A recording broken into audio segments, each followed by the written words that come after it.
So, Neil, thank you. First of all, thank you again for such warm greetings and for such a warm and such nice presentation. First of all, I'm not really hardworking, so I'm just unable to work at home, and that is why I'm much more effective just working at ASCE than at home. But nevertheless, thank you, Emil, so very much for letting me, to share a part of my life here. Because this is a part of my life, this is not only my professional experience, but this is also some of my grievance. So this some of my laws. This is some of my pain and a lot of other stuff. So during the presentation, I will explain why I have chosen this particular title. I'm not under stress, I'm just ill. So let's start at the very beginning. So you know that the Kyrgyz Republic, all of you know, that the Kyrgyz Republic is very sensitive to emergencies, and it's not a rare case to have an emergency situation in the Kyrgyz Republic. And here are some types of emergency situations which are often in the Kyrgyz Republic. And every year, so we face with mudflowers, landslides, and earthquakes or in some regions.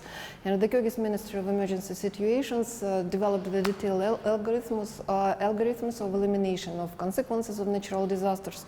Moreover, the group of psychologists and psychiatrists have been working with a group of people from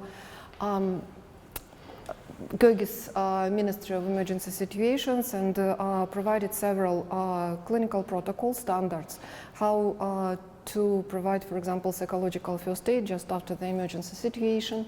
And each year the direct damage caused by natural disasters is estimated about $23 million. So it is official data. Who knows actually? So what are the other data? But it's a huge sum of money. So just to remind you some important information about June events.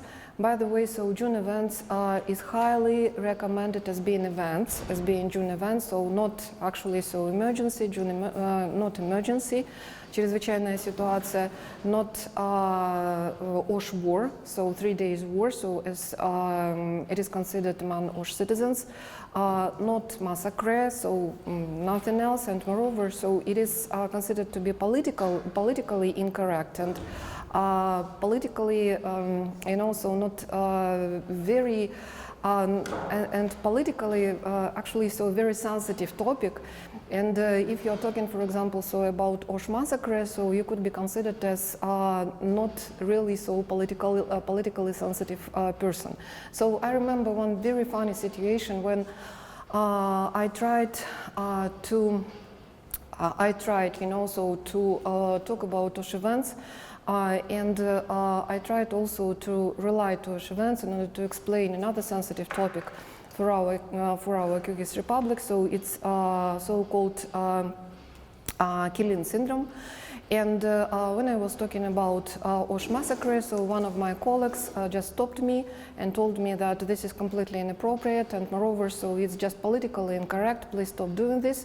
So just we are allowed only to talk to pronounce. So this also neutral term like OSH events, but not please don't talk about OSH massacre. So and this was an example of denial on a populational or on a governmental and on a populational level.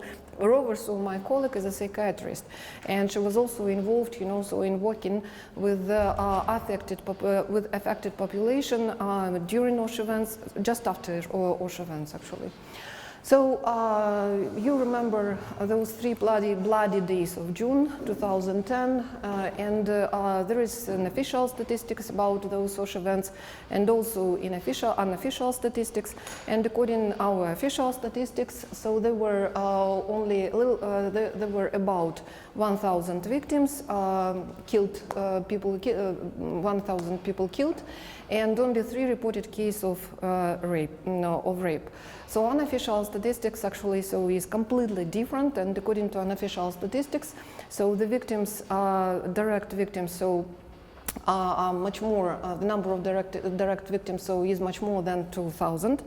And according to the crisis center statistics, 127 women just claimed that they were raped during those events, and more than 500 women so were raped, again, so according to unofficial statistics. So I know that here is Mahira's group, and you have a class on psychoanalysis, and that is why so this slide is here. So it's a law of small differences.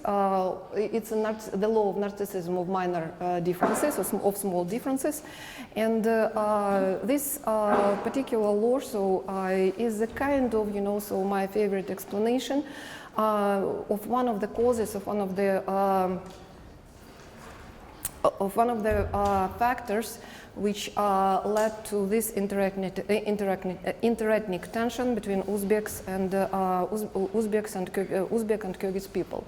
So this law of narcissism of minor differences so tells that actually, so this is a citation from Freud himself. It is always possible to bind together a considerable number of people in love, so long as there are other people left over to receive the manifestation of their aggressiveness. It is precisely communities which, with the adjoining territories and related to each other in other ways as well, who are engaged in constant feuds and ridiculing each other.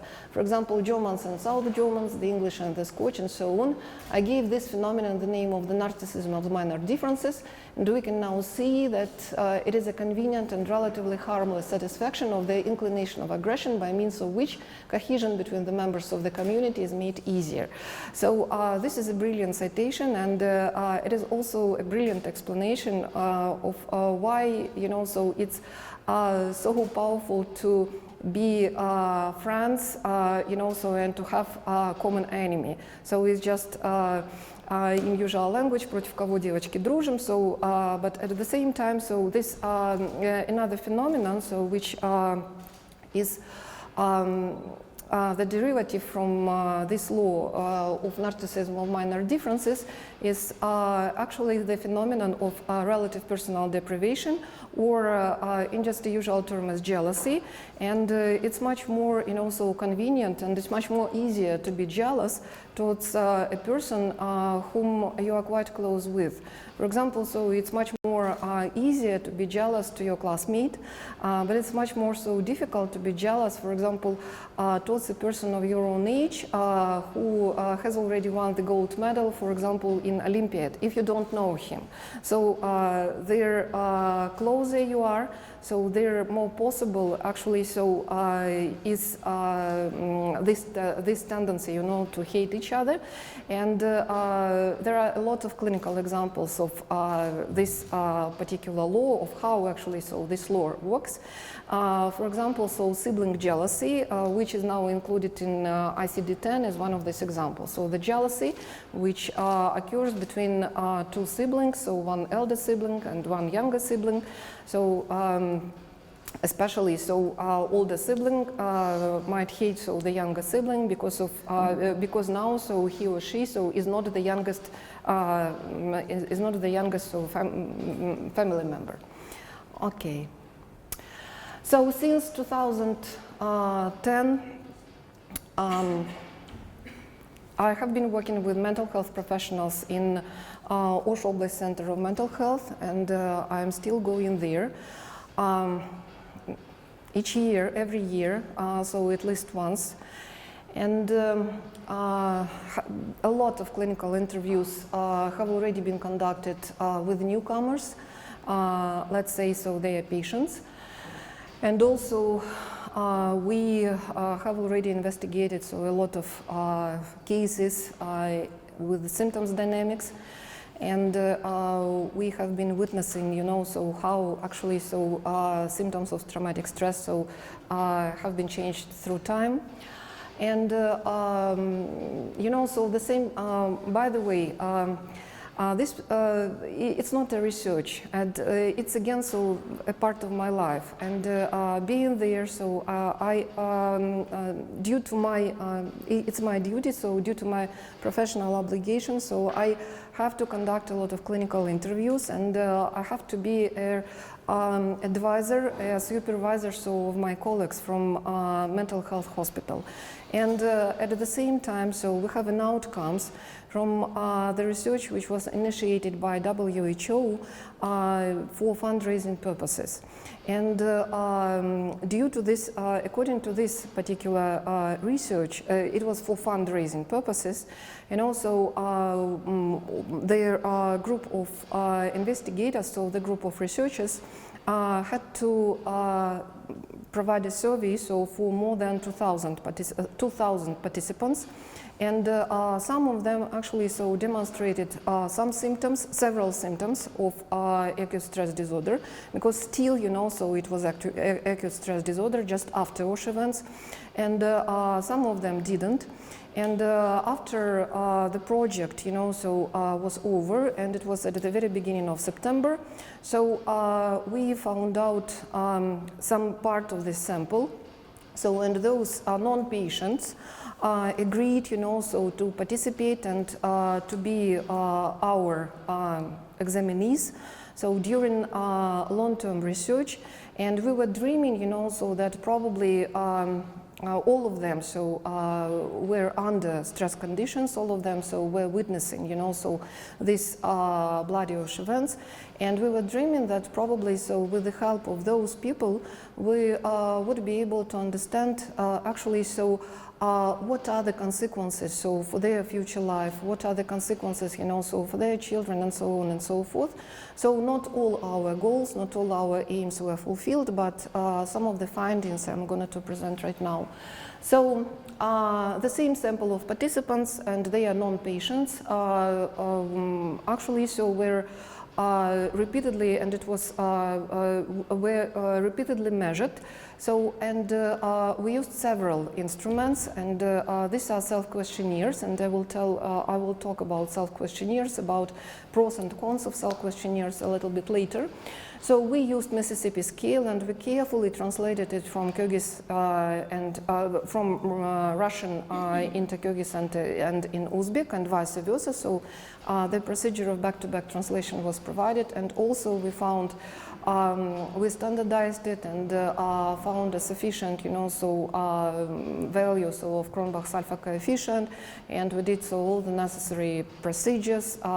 We also measured so traumatic stress with different scales, so with different traumatic scale, and found out that actually so this Mississippi scale so has criterion validity, but at the same time so we have found some disadvantages of this particular scale. So we also used somatic symptom scale, and this particular scale so measures somatic symptoms, and you know so it's much more easier to complain about somatic symptoms than so to complain about symptoms of mental disorder. So, and semantic differential, this is one of my beloved method, and one yes, so this is a famous method. So for evaluating the dynamics of inter-ethnic tension among OSH citizens. So during working in OSH and while so you know so being in common so with the mental health professionals there, so we faced a lot of challenges, and of course so it was not only my perception, it was perception of all my colleagues, and we have discussed, you know, so all those challenges during evenings again. So from the very beginning of July, so it's actually so till now. First of all, we are living in globalization of sciences, and this is also globalization of psychiatry and globalization of mental health services. What does it mean? So we have only two main classification systems. Here, so we are using International Classification of Disorders. It's 10th edition, but now so we are waiting of 11th edition of ICD, and it's coming soon. And also there is another classification of mental health disorders, so which is DSM-5, and psychologists so are pretty aware of it. So, and there is a kind of universality of classifications. We have only two classifications. Protocols, and protocols means so that you have a very strict algorithm of what to do. So in some particular situation, for example, if you have an algorithm how to deliver so psychological aid, so you have to do this, and this, and after so all so after all this step, so you have an outcome, and you have to refer, for example, so this sufferer, this survivor, so to mental health hospital, and if the situation so requires some other so actions, then so the algorithm actually so may fail, and sometimes so it is, and sometimes so it is the situation. Then so we have also diagnostic algorithms, and there is also a lot of funny stories so about those diagnostic algorithms. Just recently, while explaining so to my students, so all this universality stuff, and while explaining, so the notion of norm and pathology in abnormal pathology, I told them so that there used to be a very ridiculous explanation of what is mental health in psychiatry. And mental health so means an absence of a mental disorder. But the thing is that mental disorder so should be included into one of the classification system. And it means that if you have something which is not included in the classification system, then so you are mentally healthy. But we have the very so just long list. So there is a long list of so-called culturally bound syndrome, which are very specific, so for some particular cultures, and which might be, for example, Western world might be unaware absolutely so of the existence of this culture-bound syndrome. And if a person has this culture-bound syndrome, so which has not been included, so in classification system, even being mentally ill, it is just, so strange thing. He wouldn't be considered as having a mental disorder, so and the doctor can find so something else in his particular condition. So research methods. We also used to rely, so on valid and standard, on valid and reliable tools, instruments. And the thing is that valid and reliable instruments usually so are self-questionnaire. But I think so everybody in this auditory knows that self-questionnaire so measures nothing but our self-representation. So something which we are aware of, and moreover, so we are ready to present it to the audience. For example, so if I'm aware of the level of traumatic stress, but I'm not ready to present so the level of traumatic stress to the audience, I will not be sincere, so while filling the questionnaire out, and then so my doctor or my physician so wouldn't consider me so as being at risk, for example, in the development of PTSD. So there is some particular, so cons in those research methods. So globalization and universalization, so of all those practices may lead to a very curious examples. Here is a letter so which I received just after OSH events, and again, so this was for fundraising. So a person from Columbia University so was greatly interested, so in joining so their helpers, the army of helpers and the army so of experts, which were so eager to help us, so poor us. And she wrote a letter. Dear Elena, through Columbia University, New York City program on peace building and rights at the Institute for the Study of Human Rights, Dr. A and his colleague Dr. B, of course, so the names are different, have developed an excellent curriculum on conflict resolution and social harmony See summary attached for training trainers and students. B&I trained about 100 trainers and Sri Lanka using this material last summer. Our vision is to bring this program to Kyrgyzstan under a US government group and involve students and faculty from ACA as well as from relevant universities in Osh and Jalalabad. And it was in September 2010. So one of their recommendations there was to organize, so just mutual events, for example, some mutual toys or some mutual holidays and so on.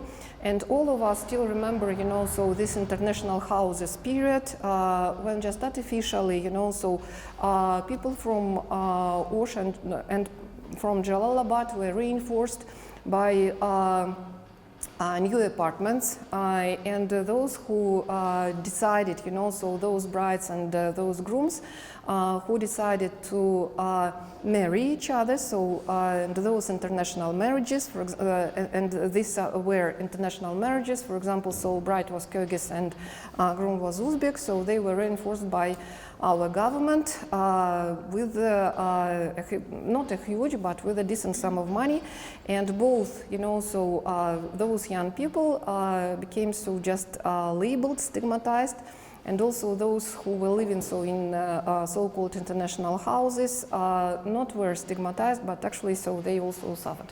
Anyway, though ignoring some cultural, not knowing about culture, not knowing about the context of emergency situation, so might lead to those letters. So the second challenge was PTSD itself and secondary gain from PTSD. PTSD itself, of course, is a disorder which is connected with stress. And it is disorder which is developed because of stress events. And one of the criteria for this disorder is actually exposure to stress events. Psychiatry is an evidence-based science right now, and psychology tends to be an evidence-based science also.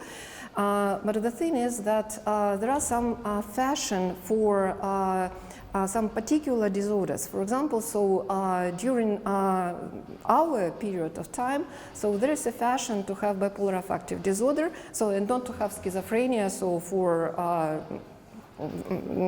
not to have schizophrenia at all. And there are a lot of books, by the way, which were written specifically for people with bipolar affective disorder, for people with bipolar affective disorder. So there is also a myth about a lot of myths about bipolar affective disorders, much more than about schizophrenia.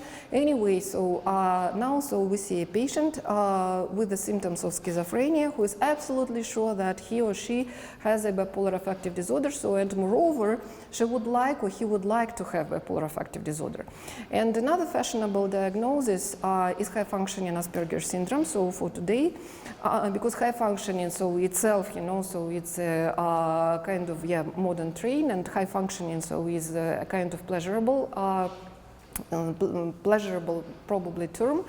And autistic spectrum disorder, again, is at the top of modern fashion. Modern diagnostic fashion. So first of all, PTSD was a kind of fashionable diagnosis, and people with PTSD even now are less stigmatized, much less stigmatized than people with other mental disorders. Even PTSD are included in both classification system, and complex PTSD is considered to be less treatable than even schizophrenia. And a lot of resources should be a lot of resources are required from a therapist in order to treat complex PTSD. And moreover, PTSD is a money maker. Why? Imagine you are working just after the emergency situation, and you are involved in expertise, and you are an examiner of a group of people who have already faced an emergency situation and who survived. And according to your report, so more than 60% of the population, represent symptoms of post-traumatic stress disorder, and 1 month, has already passed from experiencing this traumatic situation. It means that now, you are allowed to put them this label as post-traumatic stress disorder. So if you have 60% of population with post-traumatic stress disorder, so of course you need some particular funds, being some funds coming to this territory. And you have to build crisis centers, so you have also to build, you have to start capacity building, so you have to teach a lot of psychologists and some psychiatrists. You have, to write a lot of clinical protocols and manuals and something else and everything. So everything what you are doing requires some money. So PTSD is a money-making diagnosis. And if PTSD is a fashionable diagnosis on the one side, and on the other hand, so PTSD is also a money maker. So then, it's possible to receive PTSD patient with so-called secondary gain from illness. Secondary gain from illness, is another term which was invented by Sigmund Freud. And secondary gain of illness shows that actually, a person may use an illness in order to receive some benefits from society or from close relatives. For example, if you are ill, of course, you can demand, more warm attitudes towards your environment. So your parents, just remember, when you were a child, your parents probably were less, demanding towards you. So when you became ill, it was much more possible to receive from them a favorite toy, and your parents probably allowed you to use some electronic games more often when you ill, when you were sick. So everything is secondary gain from illness. So PTSD again was a label, but at the same time much less stigmatization label as the other mental disorders. And at the same time, it was a money maker, and we have faced some secondary gain from PTSD among our patients. The third challenge was cultural measurement equivalence. So what does it mean? Even, we carefully translated Mississippi scale for measuring traumatic stress into languages, and with the help of our translators, of our interpreters. So we did this back-to-back translation, and also we did all the standardization procedure included validation, and our sample was decent enough, and we considered it representative, because again, according to WHO project, we used every 10th, household in order to measure the level of traumatic stress. Anyway, the possibility that interpretation of psychological measurements, assessment and observation are similar, if not equal, across different ethnocultural populations. This is cultural measurement equivalence. So sometimes, this instrument actually doesn't have this particular characteristic. And the same instrument, for example, might measure different constructs and representatives of different cultures. Yes, and it did. Even, standard Likert scale after translation into other language might change its meaning.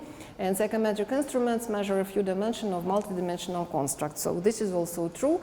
But, this, yes, from your classes. Just to remind you, and to inform those of you who are very far from psychology and from psychological services, some criteria of PTSD. So just very briefly. So first of all, a criterion is an exposure stressor, and this stressor should be severe enough, so should be life-threatening. And moreover, a perception of stressor is much more important than the stressor itself. So, for example, the death of a pet might be much more stressful, so than actually the death of a relative, if this relative was not really close enough, so death of a person. Intrusion symptoms, including so-called flashbacks. Flashbacks are considered as being altered state of consciousness when actually a person is experiencing a traumatic events again and again. And as it is actually just happening right now and right here. And this is, believe me, is a very traumatic experience. And this is again, is a kind of defense mechanism. And again, let's remember Sigmund Freud. This is, a natural exposure therapy. And some of researchers consider flashbacks as being dissociative symptom, and dissociation helps us to survive, after very difficult events of our life. So it's a kind of exposure therapy. But again, as any of defense mechanisms, this exposure therapy doesn't work at all, and moreover, it makes the condition even worse. And intrusion means intrusion of thoughts, intrusion of memories which are not pleasurable. So sometimes it's also nightmares and so on and so forth. So avoidance, of course. So if you have faced already very traumatic situation, you will try to avoid any stimulus which somehow would remind you of the situation itself. Then negative alteration in cognition and mood. Recent studies in neurocognitive psychology showed that some regions in our brain, I won't touch you, but some regions of our brain which are responsible for memory, especially hippocampus, are getting smaller, actually shrink. And neurons in hippocampal area just died during PTSD. And mood, again, depression and PTSD, are comorbid conditions, it means that they are going together. Alteration in arousal and reactivity. Arousal and reactivity means that you are very hypersensitive, you are very sensitive or sometimes hypersensitive towards some usual stimulation. For example, even, towards this particular sound, a person might actually being aroused. And duration at least 1 month.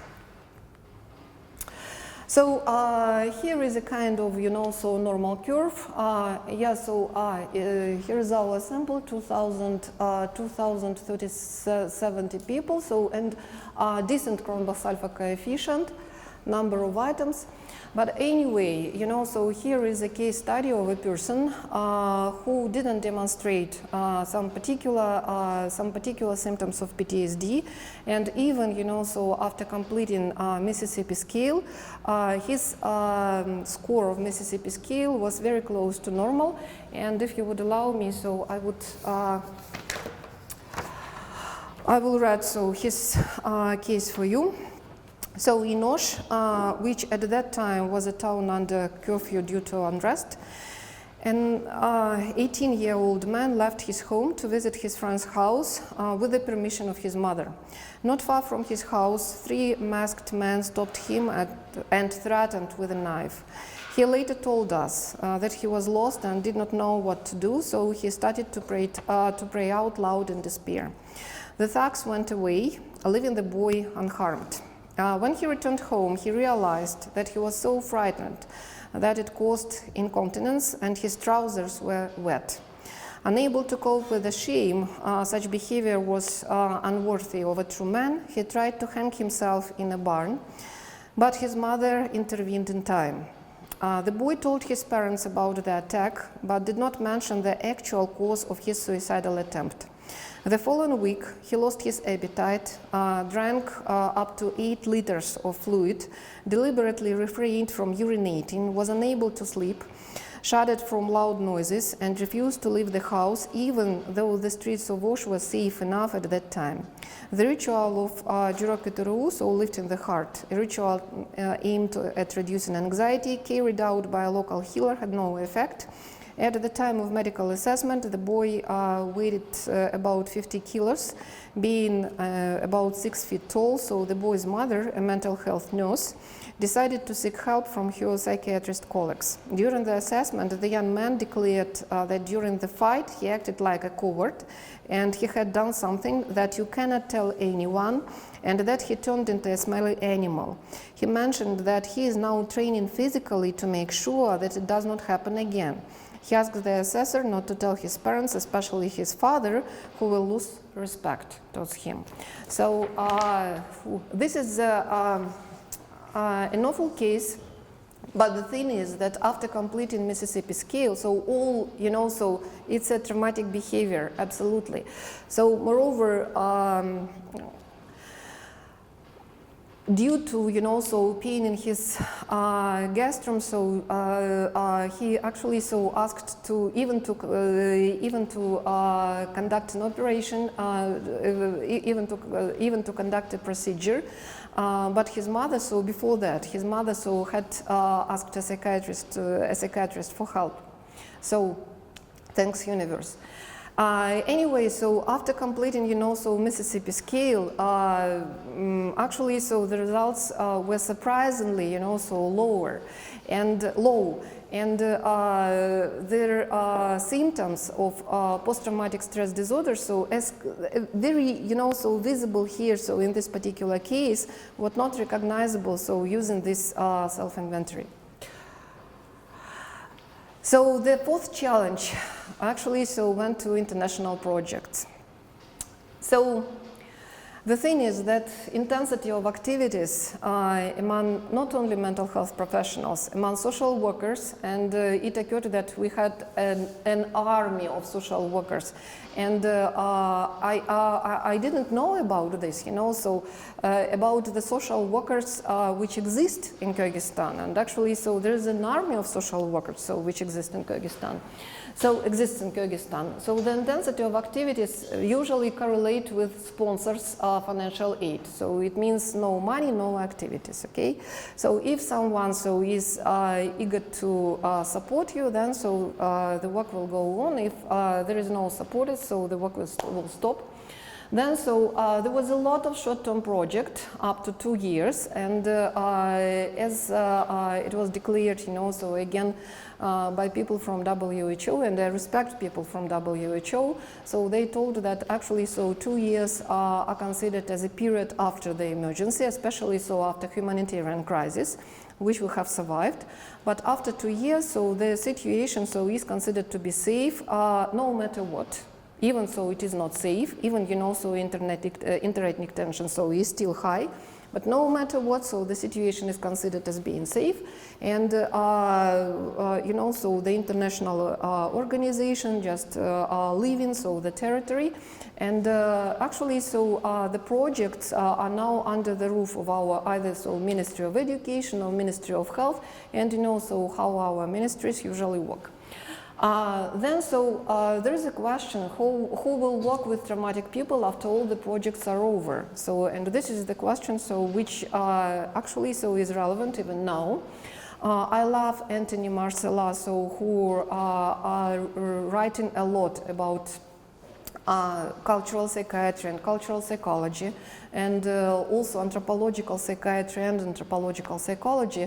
And he wrote a lot about culturally shaped manifestation of different disorders.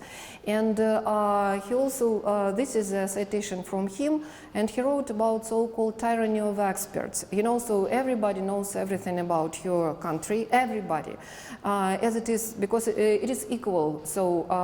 It is equal to Sri Lanka, it is equal, to Nigeria for some reason. It is equal to every country in the world. Yes, there are some universal laws, but every country has its own context, has its own peculiarities, so to say, and that is why we are different from Kyrgyz people are different from people from Sri Lanka people. So this tyranny of experts actually was very disturbing because we faced a lot of even medical nurses, who were specifically trained in order to work in Kyrgyzstan without knowing all of our, all of our circumstances. I remember October 2010, when I was asked to go to Osh with one of the experts. And this expert was a middle-aged woman, actually, very nice, from the first glance. And she went to Osh, being, and Osh at this time was actually relatively safe. And he had just a very strong desire, to conduct series of trainings, and she conducted series of trainings, which was again how to help, which was just about something else, which was really necessary, probably for this particular time. But those people who were gathered in the hall of again mental health hospital at this time were those people were overtrained. And after delivering all those trainings, this woman asked me just to become her companion and to go through Osh and to travel through Osh and to show some historical places maybe. So I don't know Osh very well, and moreover my children, my students, they know, I have my own cockroaches in my mind, for example, I can be completely lost into trees. So I have very bad special orientation skills. But this woman was not interested, by the way, in Osh and Osh citizens and in something else. She was interested in making her photos, just making photos just very close to the buildings which were destroyed, quite close to the center of Osh, Osh Bazaar, quite close to some other regions of the Osh, and it was really disgusting. And we had not only one case, of those experts. We had already we had different cases, a lot of cases of so-called experts, and of course very dismissive attitudes towards locals. For example, again, one of our experts divided, all local people into two groups: those who are capable to understand some English, and those who are not capable to understand English. And those who knew some English were considered as being literate, and those who didn't know English were considered as being illiterate. And even, they knew Kyrgyz, Uzbek, probably some Turkish, probably some other languages, it doesn't matter at all. And of course, culturally shaped traumatic experiences among rural Kyrgyz, this culturally shaped manifestation of PTSD were not taken into account. And there were a lot of culturally shaped manifestations of post-traumatic stress disorder. Oh, sorry. Yes, even, while using this very simple instrument, this Mississippi scale for measuring traumatic stress, we found out that the most high level of this particular scale was among young educated adults. Young educated adults knew, first of all, they were able to find some symptomatic pool, and to conduct some search through Google, and they know what is PTSD, of course, and they were able to compare their own situation and their own state with what have already been explained by one of the Wikipedia sources. And the other, by the way, guys and women, were not as open, completing Mississippi scale. Yes, just a few words about older adults. There is a very good saying in Kyrgyz. You probably would help me. And some, this saying, I used to hear a lot again, during working in Osh. So akıl barisi joke. So it means that akıl means academic intelligence, yes, somehow. So NDC so is a method of how you is actually so the style you have been raised. And SC so is due to your parents. For your SC, so parents are responsible. And the thing is that there are some particular rules how not to be ashamed, you know, so for your parents. And for example, it's a kind of shame, you know, so to be a predator, or sorry, so to be a coward and и предателем. So that is why, you know, so it's just a poesy to find out to be aware, first of all, so not to be aware, so just to present symptoms of post-traumatic stress disorder. So because if you would tell to anybody that you have so high level of anxiety, that will be probably so explained as, okay, so you are a coward, and that will cause to a great shame and to some somatoform disorder, so unexplained somatic symptom disorder, so as it was in the case of this young guy. So even in cases when the reason of anxiety, sleeplessness, feeling of guilt, nightmares, and other side of being unhealthy seem to be absolutely clear, for example, loss of close relative, for example, people preferred not to ask for help. I mean, so they were not asking for help, and they didn't refer so their complaints to mental health professionals. There are some recognized, you know, so traditional healers, so in North region, and people from those symptoms preferred so to refer their symptoms, you know, so to a traditional healer. And doesn't matter so how traditional healers so helped them. Again, so psychiatrist would be their very last address, you know, so to refer their symptoms. And tragedy itself gives the right to be unhappy and ill, and this is considered to be normal. So again, so nobody would complain about PTSD symptoms, and nobody again so would diagnose as being ill due to stress. In older adults, exacerbation of chronic illnesses were repeatedly marked. So, for example, so a person who used to suffer so from arterial hypertension, so just started to use higher dosage of higher dosage of medication than so he used to use before. So again, so we found out that actually so symptoms of post-traumatic stress disorder so somehow are opposite, you know, so to the image of a good woman and representation of a good woman and of a good man. So again, so especially so in rural areas. For example, so a good woman should be patient and tender, excellent housekeeper with no complaints at all, so always happy with your husband. So nightmares were easily transformed in Al-Barsti visits. Is there anybody who doesn't know what is Al-Barsti? Who is Al-Barsti? Al-Barsti is a hero. It's Baba Yaga, actually, so who visits a person during night time and actually, and chokes him. The thing is that Al-Barsti is nothing but sleep paralysis. So it's a REM sleep disorder. So when the specific regions of the brain releases, you know, so paralytic substances, and if these paralytic substances so doesn't release, it is released, but a person wakes up. So during so this, you know, so this state during REM sleep.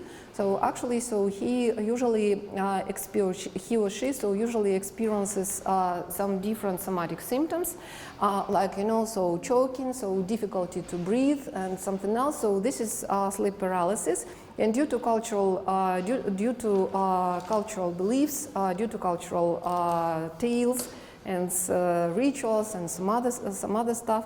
So in different cultures, for example, so this sleep paralysis is interpreted in different ways. For example, so in Romania, and we collaborated with our Romanian colleagues, there is a syndrome which is called Lucifer syndrome, and which is absolutely the same, you know, so, and this is also a sleep paralysis. But Lucifer syndrome, so Lucifer so is a very beautiful guy, of course, so with the demon, you know, so with demon power, yes, but at the same time he is trying, you know, so to to steal the soul of a very young and beautiful lady. Anyway, so nightmares were easily transformed in Al-Barsti visits, and moreover, so we actually faced somatization of affective symptoms, affective by affective. So I mean here, so anxiety and depression. And there were a lot of cases of dissociative disorder and conversion disorder. And moreover, so at the center of Osh, there was a kind of, so there were several cases, not epidemic of mental disorders, but there were several cases in 2013, so of conversion disorders, so in young adults and teens. A real man should be strong and fearless, so no complaints about arousal symptoms, because again, so this is a shame to complain about arousal symptoms. So somatization of depression and anxiety, somatic symptoms and related disorders, and usually so it's illness anxiety disorder. In the old classification system, it used to be hypochondriac disorder. So when actually a person is obsessed, so with the idea that he or she has this illness, and he is conducting the search process. He is visiting a lot of doctors. But he is visiting doctors not to, not to get a relief from them, but he is visiting doctors in order to, evaluate his state and to support his diagnosis. If a doctor doesn't support his diagnosis, then he's a bad doctor. So illness anxiety disorder was very common in men. Moreover, what about so-called, there were conducted a lot of clinical interviews, and yes, so we consider that yes, so stress, traumatic stress, it doesn't mean only acute stress disorder, so post-traumatic stress disorder, complex PTSD, but it also comorbid with a lot of somatic disorders. It also comorbid, with unexplained somatic symptoms disorder, and it is also associated with unexplained neurological symptom disorder, so which used to be hysteria. So again, in Freud, yes, in Freud terms. So do you remember? So those the part, of our sample is 250 participants. And every year, so we visited, so the group of volunteers, so visited those houses, and measured, the level of stress, the level of traumatic symptoms with the help of somatic symptom scale, and also the level of interethnic tension. So we received 4 groups, and I will talk a little bit more about the level of interethnic tension. So just a few minutes later. So one group is a group with low traumatic stress and high somatic symptoms. So a lot of somatic symptoms presented and low traumatic stress. And usually, it's men. It's a group of men with illness anxiety disorder. So, and a person with illness anxiety disorder would never, seek help from a psychiatrist. It would be a burden for our general practitioner. So, but he wouldn't consider himself as being mentally ill. So, for God's sake, he wouldn't consider himself, to have a mental disorder. So unless he is examined by a mental health professional, who is very sensitive to mental health status. So then, the next group, low scores of traumatic scale and low somatic symptoms scale. So again, men. By the way, all of representative psychologists, I just didn't include the Uzbek sample here, so probably next time. It's this particular group by me, it is considered to be very interesting because actually, there is no post-traumatic stress disorder at all. And again, they don't complain about any somatic symptoms. So they are like real men, and actually, they don't represent any symptoms of illness anxiety disorder or any other mental disorder. For example, unexplained somatic symptoms disorder, even, of course, conversion disorder, so nothing is here. But at the same time, so what we found in this particular group is more often use of any medications, even paracetamol. So for example, so there was one family which has never used any medication but paracetamol. And a father, so of this family, so started to use paracetamol, so 3 times a day for no reason. He considered paracetamol so as a panacea, so which may help from anything. So actually, so he was depressed, but he never so complained about his depressive symptoms, and it was really difficult, so to diagnose his depression. Moreover, so especially in this particular group, so we found out exacerbation, so of so-called classic psychosomatic illnesses, so classic psychosomatic disorders. And classic psychosomatic disorders includes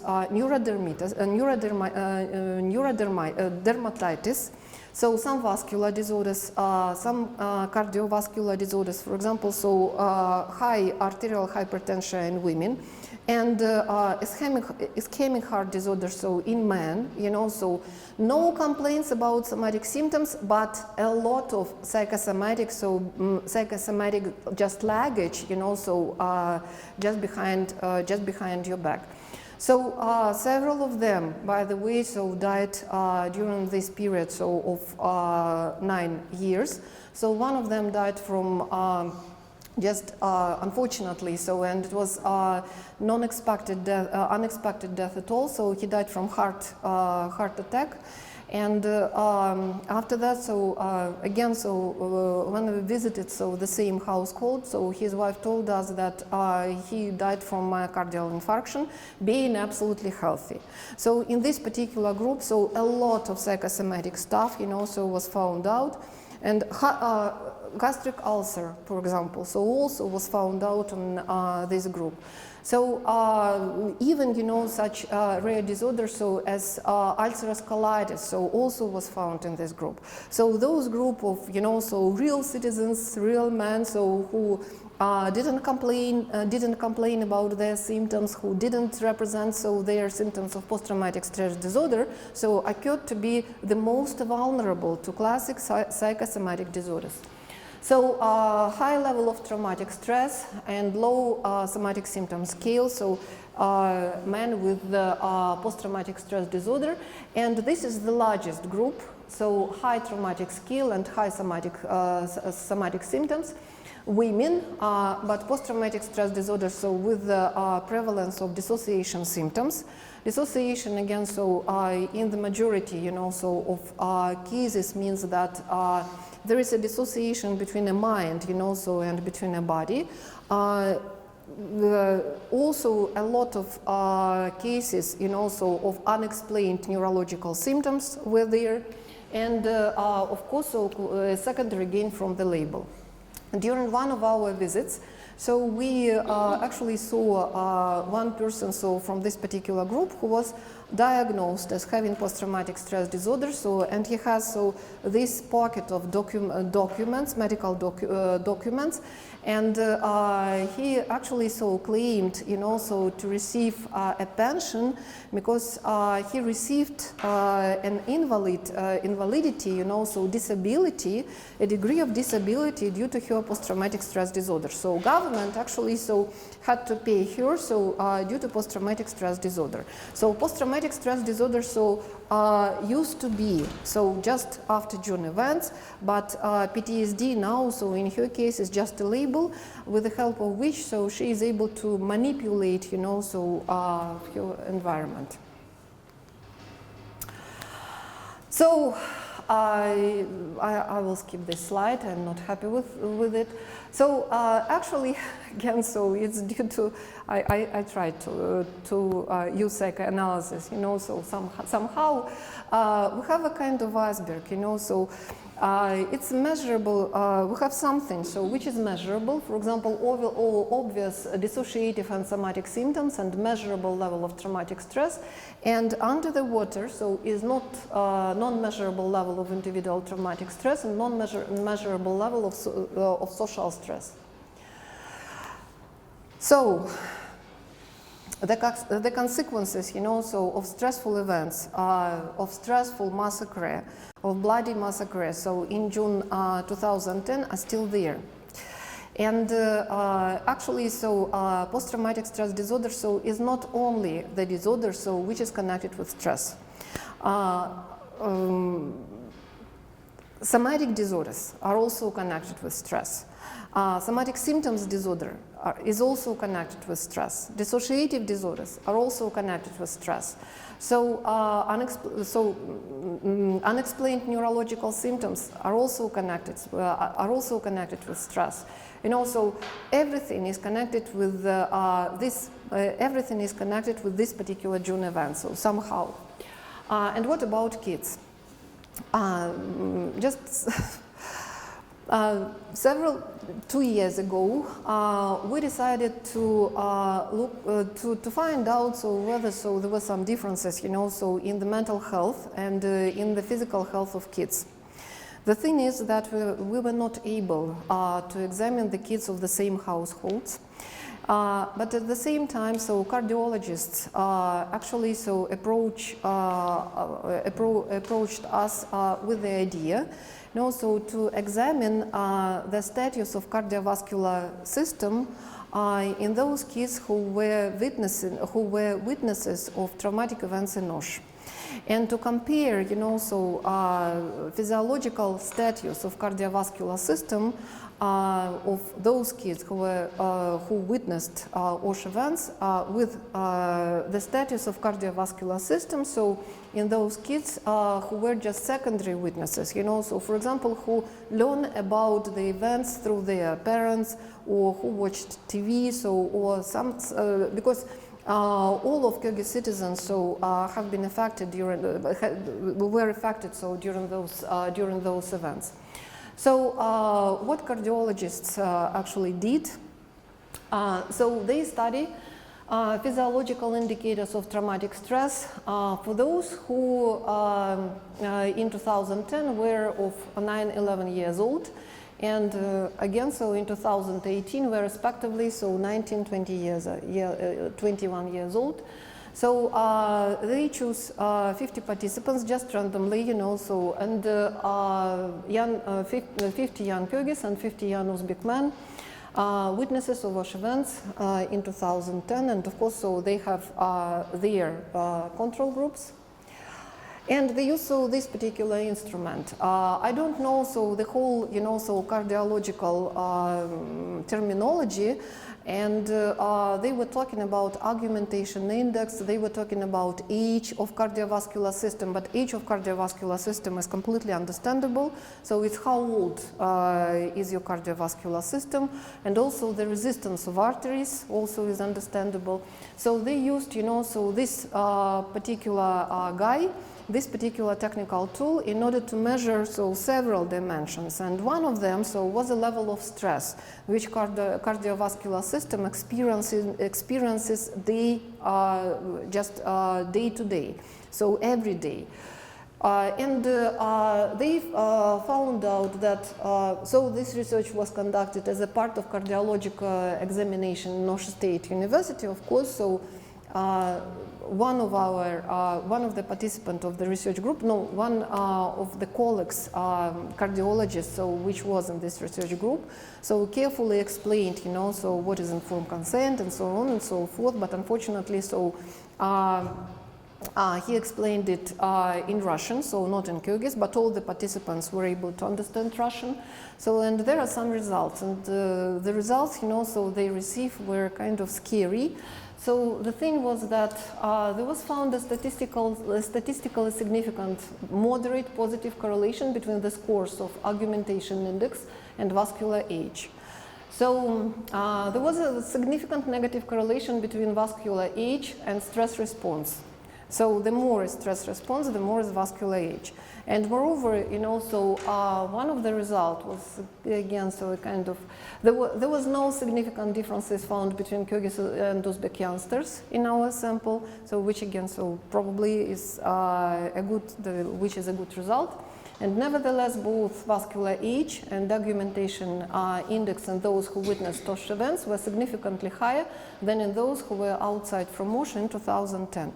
So it means that traumatic stress actually gets, so transformed cardiovascular system. Just in getting a cardiovascular system under traumatic stress is getting older. So, and this is not psychological tool, this is a physiological tool, and again, so those results are actually yes, valid, and we have a lot to think about. What does it mean again? So high augmentation index as a parameter, so vascular age, much older than a biological age, are predictors of early onset of diseases of cardiovascular system, including arterial hypertension and myocardial infarction. So one guy from our group has a vascular age of 45, and he was only 19 years old. So we have such dissociation. A few words to conclude. So traumatic stress is still here. So I didn't use the word about interethnic tension, and there is a kind, of complicated mechanism of how interethnic tension was transformed. It was an euphoria period, and again, it was an anxious period. And now we are living in uncertainty period, and uncertainty crisis is one of the crises which is very difficult, to stand for. Somatic symptoms and related disorders among our participants are associated with PTSD.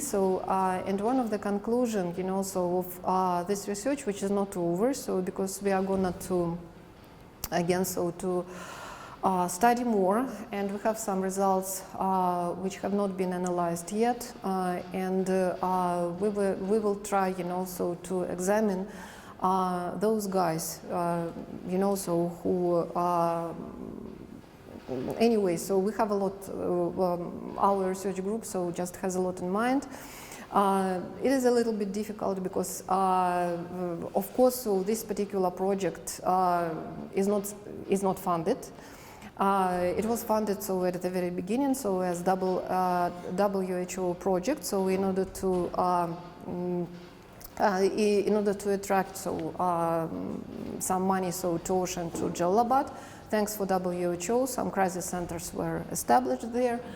But again, every year, we are considering, to continue this research, just not because of scientific curiosity, but just to show that PTSD is never just PTSD. PTSD, even, a person doesn't have PTSD symptoms, he or she would suffer from either somatic illness or from somatic symptoms, from somatic unexplained somatic symptoms disorder. Or even, from so-called autoimmune disorders, and autoimmune disorders are due to lack of our insufficiency of our immune system due to any other disorders. Traumatic stress is still there.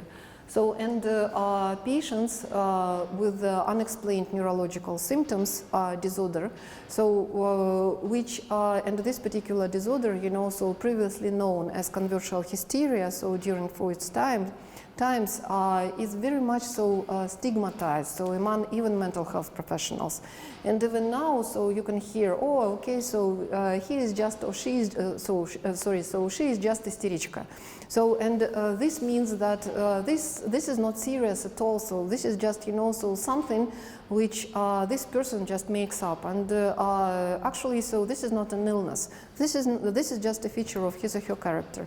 The thing is that if a person just presents unexplained neurological symptoms, actually, she was somehow, she was somehow experiencing some level of traumatic stress. Probably, she is not aware of this, but she did experience some level of traumatic stress. Actually, those particular findings were the basis for conducting a clinical manual on treatment and on some particular approaches to treat unexplained neurological symptoms disorder. And first of all, so we recommended to all our colleagues, first of all, so to appreciate, so the illness like a real illness, and also to inform so the client that yes, so she is ill, and her particular illness so is very serious and it needs to be treated, and there are some ways so how to treat this illness and so on, and not just so to claim okay, so she is not ill, so this is just a character. So I think this is all. Yes, thank you very much for your attention.